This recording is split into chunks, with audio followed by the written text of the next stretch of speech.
અમે વડોદરા ખાતે ગુજરાત પ્રજાપતિ સંઘના ત્યાં ઉભેલા છીએ।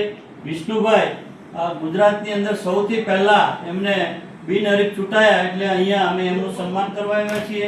બાજુમાં કનુભાઈ મારું જે અખિલ ગુજરાત પ્રજાપતિ સંઘ ચાલે છે એના મહામંત્રી શ્રી છે।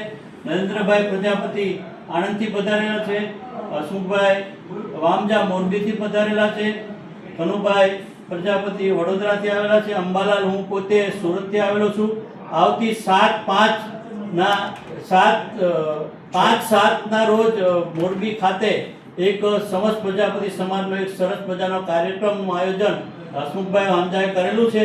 તો વિષ્ણુભાઈને વિનંતી તથા દરેક મહાનુભાવોને વિનંતી કે આપ શ્રી અવશ્ય આ કાર્યક્રમમાં પધારજો અને વિદ્યાર્થીઓને પ્રોત્સાહન આપજો અને ફરીથી આપને સૌને ખૂબ ખૂબ અભિનંદન આપી અને આનંદ અને ગૌરવની લાગણી અનુભવું છું। ધન્યવાદ।